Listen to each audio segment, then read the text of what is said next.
ખવડ હમણાં જ મેં ચાલી રહેલા વિવાદનો એક વિડીયો પાછો બીજો મારી સામે આવ્યો અને મેં સાંભળ્યો એટલે મને એવું લાગ્યું કે મારે જવાબ દેવો બહુ જરૂરી છે.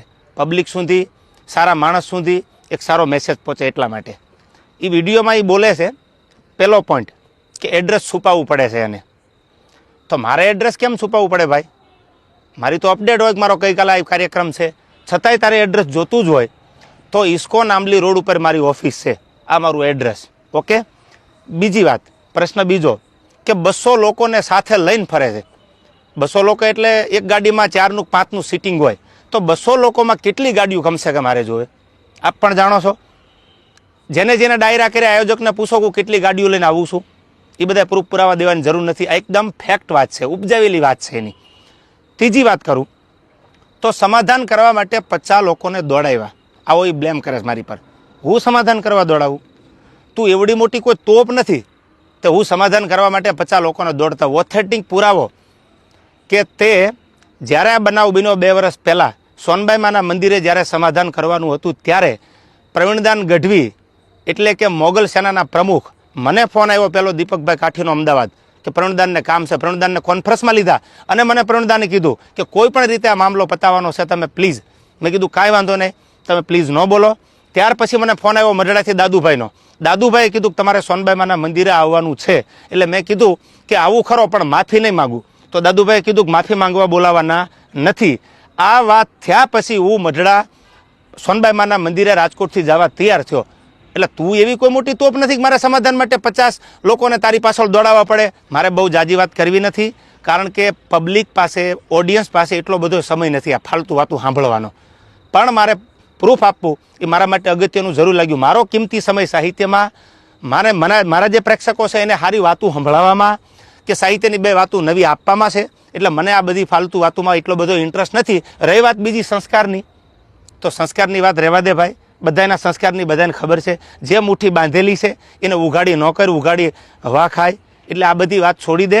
અને રહી વાત છેલ્લી મોરાની, તો તને સ્ટેજ પરથી પણ કીધું હતું કે જેદી મજા આવે ત્યારે મોરો દેવાની તારી તૈયારી છે, એથી જ આજે મારી તૈયારી છે. પહેલ તે કરી છે એટલે હું તારી રાહ જોઉં છું. સમાધાન પછી સ્થિર પાણીમાં કાંકરીનો ઘા તે કર્યો છે તો હું તારી રાહ જોઉં છું. આઈ એમ વેઇટિંગ ફોર યુ. કોઈ લાંબી ચર્ચા કરવાની જરૂર નથી. મેં આની પહેલાંય કીધું હતું ને, હજી કહું છું, ડાયલોગબાજી બંધ કરી દે. તારી રાહે રાહ છે, પહેલ તે કરી છે, મેં નથી કરી. તને જ્યારે મજા આવે ત્યારે મારી ઓફિસ છે ઇસ્કોન આંબલી રોડ ઉપર અમદાવાદ, તો ભલે. બાકી તને મારા બધા એડ્રેસ તારી સાથે જે બેસે છે એ મારી સાથે બેસે છે, એની બધી ખબર છે, પૂછી લેજો. ઓકે. રહી વાત બીજી મઢડાની કે જ્યારે સમાધાન મને દાદુભાઈ બોલાવ્યો એટલે મેં કીધું કે માના દરબારમાં માથી મોટું મારા માટે કોઈ હોય નહીં. મારા માટે જે કાંઈ છે, હું જેના ઉપર વિશ્વાસ અને શ્રદ્ધા રાખું છું એ સોનબાઈમાનું મંદિર છે. એટલે મેં માફી માંગી લીધી. નો ડાઉટ વાત પૂરી થઈ ગઈ. ત્યાર પછી એવું બોલ્યો કે સમાધાન પછી આ ભાઈએ ચાળા કર્યા છે. એક પણ ચાળાનો વિડીયો બતાવી દે, ઓડિયો બતાવી દે તો હું માનું કે તું સાચો છો.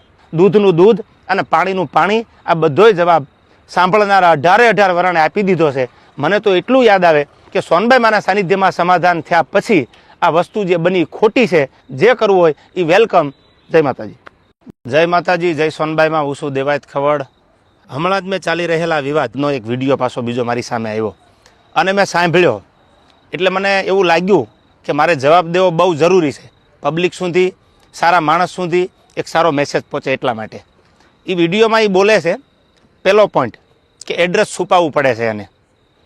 તો મારે એડ્રેસ કેમ છુપાવવું પડે ભાઈ? મારી તો અપડેટ હોય કે મારો ગઈકાલે આ કાર્યક્રમ છે, છતાંય તારે એડ્રેસ જોતું જ હોય તો ઇસ્કોન આંબલી રોડ ઉપર મારી ઓફિસ છે, આ મારું એડ્રેસ. ઓકે. બીજી વાત, પ્રશ્ન બીજો કે 200 લોકોને સાથે લઈને ફરે છે. 200 લોકો એટલે એક ગાડીમાં 4નું 5નું સીટિંગ હોય તો 200 લોકોમાં કેટલી ગાડીઓ કમસે કમ મારે જોવે?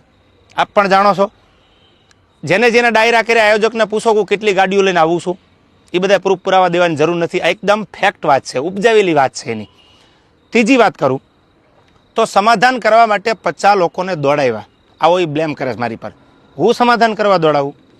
તું એવડી મોટી કોઈ તોપ નથી તો હું સમાધાન કરવા માટે 50 લોકોને દોડતા. ઓથેન્ટિક પુરાવો કે તે જ્યારે આ બનાવ બન્યો 2 વર્ષ પહેલાં સોનબાઈ માના મંદિરે જ્યારે સમાધાન કરવાનું હતું ત્યારે પ્રવીણદાન ગઢવી એટલે કે મોગલ સેનાના પ્રમુખ, મને ફોન આવ્યો પહેલો દીપકભાઈ કાઠીનો અમદાવાદ કે પ્રણુદાનને કામ છે, પ્રણુદાનને કોન્ફરન્સમાં લીધા અને મને પ્રણુદાને કીધું કે કોઈ પણ રીતે આ મામલો પતાવવાનો છે, તમે પ્લીઝ. મેં કીધું કાંઈ વાંધો નહીં, તમે પ્લીઝ ન બોલો. ત્યાર પછી મને ફોન આવ્યો મઢડાથી દાદુભાઈનો. દાદુભાઈએ કીધું કે તમારે સોનબાઈમાના મંદિરે આવવાનું છે. એટલે મેં કીધું કે આવું ખરો પણ માફી નહીં માગું. તો દાદુભાઈએ કીધું કે માફી માંગવા બોલાવવાના નથી. આ વાત થયા પછી હું મઢડા સોનબાઈમાના મંદિરે રાજકોટથી જવા તૈયાર થયો. એટલે તું એવી કોઈ મોટી તોપ નથી કે મારા સમાધાન માટે 50 લોકોને તારી પાછળ દોડાવવા પડે. મારે બહુ જાજી વાત કરવી નથી, કારણ કે પબ્લિક પાસે, ઓડિયન્સ પાસે એટલો બધો સમય નથી આ ફાલતુ વાતું સાંભળવાનો. પણ મારે પ્રૂફ આપવું એ મારા માટે અગત્યનું જરૂર લાગ્યું. મારો કિંમતી સમય સાહિત્યમાં, મારા જે પ્રેક્ષકો છે એને સારી વાતું સંભળાવવામાં કે સાહિત્યની 2 વાતું નવી આપવામાં છે. એટલે મને આ બધી ફાલતુ વાતોમાં એટલો બધો ઇન્ટરેસ્ટ નથી. રહી વાત બીજી સંસ્કારની, તો સંસ્કારની વાત રહેવા દે ભાઈ. બધાના સંસ્કારની બધાને ખબર છે. જે મુઠ્ઠી બાંધેલી છે એને ઉઘાડી ન કર, ઉઘાડી હવા ખાય. એટલે આ બધી વાત છોડી દે. અને રહી વાત છેલ્લી મોરાની, તો તને સ્ટેજ પરથી પણ કીધું હતું કે જેદી મજા આવે ત્યારે મોરે મોરો દેવાની તારી તૈયારી છે, એથી જાજી મારી તૈયારી છે. પહેલ તે કરી છે, એટલે હું તારી રાહ જોઉં છું. સમાધાન પછી સ્થિર પાણીમાં કાંકરીનો ઘા તે કર્યો છે, તો હું તારી રાહ જોઉં છું. આઈ એમ વેઇટિંગ ફોર યુ. કોઈ લાંબી ચર્ચા કરવાની જરૂર નથી. મેં આની પહેલાંય કીધું હતું ને, હજી કહું છું, ડાયલોગબાજી બંધ કરી દે. તારી રાહે રાહ છે, પહેલ તે કરી છે, મેં નથી કરી. તને જ્યારે મજા આવે ત્યારે મારી ઓફિસ છે ઇસ્કોન આંબલી રોડ ઉપર અમદાવાદ, તો ભલે. બાકી તને મારા બધા એડ્રેસ, તારી સાથે જે બેસે છે એ મારી સાથે બેસે છે, એની બધી ખબર છે, પૂછી લેજો. ઓકે. રહી વાત બીજી મઢડાની, કે જ્યારે સમાધાન મને દાદુભાઈ બોલાવ્યો એટલે મેં કીધું કે માના દરબારમાં માથી મોટું મારા માટે કોઈ હોય નહીં. મારા માટે જે કાંઈ છે, હું જેના ઉપર વિશ્વાસ અને શ્રદ્ધા રાખું છું એ સોનબાઈમાનું મંદિર છે. એટલે મેં માફી માંગી લીધી. નો ડાઉટ વાત પૂરી થઈ ગઈ. ત્યાર પછી એવું બોલ્યો કે સમાધાન પછી આ ભાઈએ ચાળા કર્યા છે. એક પણ ચાળાનો વિડીયો બતાવી દે, ઓડિયો બતાવી દે, તો હું માનું કે તું સાચો છો. દૂધનું દૂધ અને પાણીનું પાણી, આ બધોય જવાબ સાંભળનારા 18 વરણે આપી દીધો છે. મને તો એટલું યાદ આવે કે સોનબાઈમાના સાનિધ્યમાં સમાધાન થયા પછી આ વસ્તુ જે બની ખોટી છે. જે કરવું હોય એ વેલકમ. જય માતાજી. જય માતાજી, જય સોનબાઈમાં. હું છું દેવાયત ખવડ. હમણાં જ મેં ચાલી રહેલા વિવાદનો એક વિડીયો પાછો બીજો મારી સામે આવ્યો અને મેં સાંભળ્યો. એટલે મને એવું લાગ્યું કે મારે જવાબ દેવો બહુ જરૂરી છે. પબ્લિક સુધી, સારા માણસ સુધી એક સારો મેસેજ પહોંચે એટલા માટે. એ વિડીયોમાં એ બોલે છે, પહેલો પોઈન્ટ, કે એડ્રેસ છુપાવવું પડે છે એને. તો મારે એડ્રેસ કેમ છુપાવવું પડે ભાઈ? મારી તો અપડેટ હોય કે મારો ગઈકાલે આ કાર્યક્રમ છે, છતાંય તારે એડ્રેસ જોતું જ હોય તો ઇસ્કોન આંબલી રોડ ઉપર મારી ઓફિસ છે, આ મારું એડ્રેસ. ઓકે. બીજી વાત, પ્રશ્ન બીજો, કે 200 લોકોને સાથે લઈને ફરે છે. 200 લોકો એટલે એક ગાડીમાં 4નું 5નું સિટિંગ હોય, તો 200 લોકોમાં કેટલી ગાડીઓ કમસે કમ મારે જોવે? આપ પણ જાણો છો. જેને ડાયરા કર્યા આયોજકને પૂછો કે કેટલી ગાડીઓ લઈને આવું છું, એ બધા પ્રૂફ પુરાવા દેવાની જરૂર નથી. આ એકદમ ફેક્ટ વાત છે, ઉપજાવેલી વાત છે એની. ત્રીજી વાત કરું તો સમાધાન કરવા માટે 50 લોકોને દોડાવ્યા. આવો એ બ્લેમ કરે છે મારી પર. હું સમાધાન કરવા દોડાવું? તું એવડી મોટી કોઈ તોપ નથી તો હું સમાધાન કરવા માટે 50 લોકોને દોડતા. ઓથેન્ટિક પુરાવો કે તે જ્યારે આ બનાવ બન્યો 2 વર્ષ પહેલાં સોનબાઈમાના મંદિરે જ્યારે સમાધાન કરવાનું હતું ત્યારે પ્રવીણદાન ગઢવી એટલે કે મોગલ સેનાના પ્રમુખ, મને ફોન આવ્યો પેલો દીપકભાઈ કાઠીનો અમદાવાદ, કે પ્રણુદાનને કામ છે, પ્રણુદાનને કોન્ફરન્સમાં લીધા અને મને પ્રણુદાને કીધું કે કોઈ પણ રીતે આ મામલો પતાવવાનો છે, તમે પ્લીઝ. મેં કીધું કાંઈ વાંધો નહીં, તમે પ્લીઝ ન બોલો. ત્યાર પછી મને ફોન આવ્યો મઢડાથી દાદુભાઈનો. દાદુભાઈએ કીધું કે તમારે સોનબાઈમાના મંદિરે આવવાનું છે. એટલે મેં કીધું કે આવું ખરો પણ માફી નહીં માગું. તો દાદુભાઈએ કીધું કે માફી માંગવા બોલાવવાના નથી. આ વાત થયા પછી હું મઢડા સોનબાઈમાના મંદિરે રાજકોટથી જવા તૈયાર થયો. એટલે તું એવી કોઈ મોટી તોપ નથી કે મારા સમાધાન માટે 50 લોકોને તારી પાછળ દોડાવવા પડે. મારે બહુ જાજી વાત કરવી નથી, કારણ કે પબ્લિક પાસે, ઓડિયન્સ પાસે એટલો બધો સમય નથી આ ફાલતુ વાતું સાંભળવાનો. પણ મારે પ્રૂફ આપવું એ મારા માટે અગત્યનું જરૂર લાગ્યું. મારો કિંમતી સમય સાહિત્યમાં, મારા જે પ્રેક્ષકો છે એને સારી વાતું સંભળાવવામાં કે સાહિત્યની 2 વાતું નવી આપવામાં છે. એટલે મને આ બધી ફાલતુ વાતોમાં એટલો બધો ઇન્ટરેસ્ટ નથી. રહી વાત બીજી સંસ્કારની, તો સંસ્કારની વાત રહેવા દે ભાઈ. બધાના સંસ્કારની બધાને ખબર છે. જે મુઠ્ઠી બાંધેલી છે એને ઉઘાડી ન કર, ઉઘાડી હવા ખાય. એટલે આ બધી વાત છોડી દે. અને રહી વાત છેલ્લી મોરાની, તો તને સ્ટેજ પરથી પણ કીધું હતું કે જેદી મજા આવે ત્યારે મોરે મોરો દેવાની તારી તૈયારી છે, એથી જાજી મારી તૈયારી છે. પહેલ તે કરી છે, એટલે હું તારી રાહ જોઉં છું. સમાધાન પછી સ્થિર પાણીમાં કાંકરીનો ઘા તે કર્યો છે, તો હું તારી રાહ જોઉં છું. આઈ એમ વેઇટિંગ ફોર યુ. કોઈ લાંબી ચર્ચા કરવાની જરૂર નથી. મેં આની પહેલાંય કીધું હતું ને, હજી કહું છું, ડાયલોગબાજી બંધ કરી દે.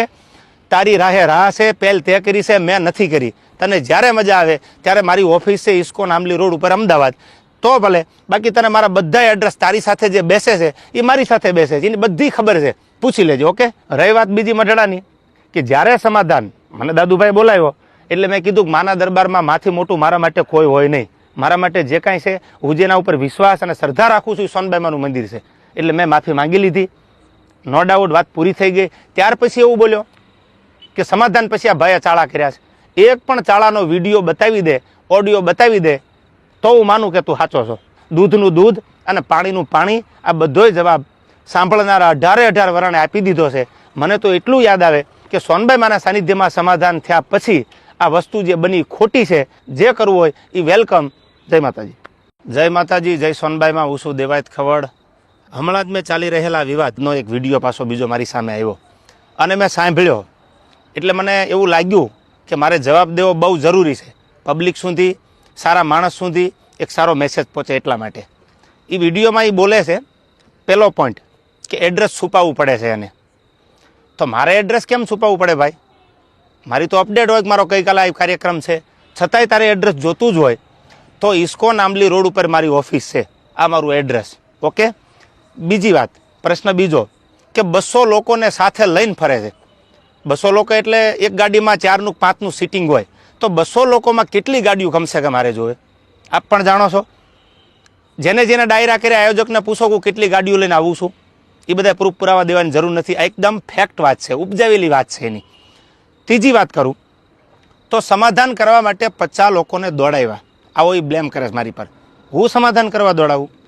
તું એવડી મોટી કોઈ તોપ નથી તો હું સમાધાન કરવા માટે 50 લોકોને દોડતા. ઓથેન્ટિક પુરાવો કે તે જ્યારે આ બનાવ બન્યો 2 વર્ષ પહેલાં સોનબાઈમાના મંદિરે જ્યારે સમાધાન કરવાનું હતું ત્યારે પ્રવીણદાન ગઢવી એટલે કે મોગલ સેનાના પ્રમુખ, મને ફોન આવ્યો પહેલો દીપકભાઈ કાઠીનો અમદાવાદ કે પ્રવીણદાનને કામ છે. પ્રવીણદાનને કોન્ફરન્સમાં લીધા અને મને પ્રવીણદાને કીધું કે કોઈ પણ રીતે આ મામલો પતાવવાનો છે, તમે પ્લીઝ.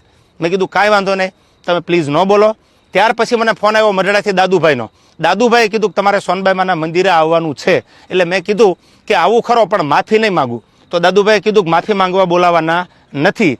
આ વાત થયા પછી હું મઢડા સોનબાઈમાના મંદિરે રાજકોટથી જવા તૈયાર થયો. એટલે તું એવી કોઈ મોટી તોપ નથી કે મારે સમાધાન માટે 50 લોકોને તારી પાછળ દોડાવવા પડે. મારે બહુ જાજી વાત કરવી નથી, કારણ કે પબ્લિક પાસે, ઓડિયન્સ પાસે એટલો બધો સમય નથી આ ફાલતુ વાતું સાંભળવાનો. પણ મારે પ્રૂફ આપવું એ મારા માટે અગત્યનું જરૂર લાગ્યું. મારો કિંમતી સમય સાહિત્યમાં, મારા જે પ્રેક્ષકો છે એને સારી વાતું સંભળાવવામાં કે સાહિત્યની 2 વાતું નવી આપવામાં છે. એટલે મને આ બધી ફાલતુ વાતોમાં એટલો બધો ઇન્ટરેસ્ટ નથી. રહી વાત બીજી સંસ્કારની, તો સંસ્કારની વાત રહેવા દે ભાઈ. બધાના સંસ્કારની બધાને ખબર છે. જે મુઠ્ઠી બાંધેલી છે એને ઉઘાડી ન કર, ઉઘાડી હવા ખાય. એટલે આ બધી વાત છોડી દે. અને રહી વાત છેલ્લી મોરાની, તો તને સ્ટેજ પરથી પણ કીધું હતું કે જેદી મજા આવે ત્યારે મોરો દેવાની તારી તૈયારી છે, એથી જ આજે મારી તૈયારી છે. પહેલ તે કરી છે એટલે હું તારી રાહ જોઉં છું. સમાધાન પછી સ્થિર પાણીમાં કાંકરીનો ઘા તે કર્યો છે, તો હું તારી રાહ જોઉં છું. આઈ એમ વેઇટિંગ ફોર યુ. કોઈ લાંબી ચર્ચા કરવાની જરૂર નથી. મેં આની પહેલાંય કીધું હતું ને, હજી કહું છું, ડાયલોગબાજી બંધ કરી દે. તારી રાહે રાહ છે, પહેલ તે કરી છે, મેં નથી કરી. તને જ્યારે મજા આવે ત્યારે મારી ઓફિસ છે ઇસ્કોન આંબલી રોડ ઉપર અમદાવાદ, તો ભલે. બાકી તને મારા બધા એડ્રેસ તારી સાથે જે બેસે છે એ મારી સાથે બેસે છે, એની બધી ખબર છે, પૂછી લેજો. ઓકે. રહી વાત બીજી મઢડાની, કે જ્યારે સમાધાન મને દાદુભાઈ બોલાવ્યો એટલે મેં કીધું કે માના દરબારમાં માથી મોટું મારા માટે કોઈ હોય નહીં. મારા માટે જે કાંઈ છે, હું જેના ઉપર વિશ્વાસ અને શ્રદ્ધા રાખું છું એ સોનબાઈમાનું મંદિર છે. એટલે મેં માફી માંગી લીધી. નો ડાઉટ વાત પૂરી થઈ ગઈ. ત્યાર પછી એવું બોલ્યો કે સમાધાન પછી આ ભાઈએ ચાળા કર્યા છે. એક પણ ચાળાનો વિડીયો બતાવી દે, ઓડિયો બતાવી દે, તો હું માનું કે તું સાચો છો. દૂધનું દૂધ અને પાણીનું પાણી, આ બધોય જવાબ સાંભળનારા 18 વરાણે આપી દીધો છે. મને તો એટલું યાદ આવે કે સોનબાઈમાના સાનિધ્યમાં સમાધાન થયા પછી આ વસ્તુ જે બની ખોટી છે.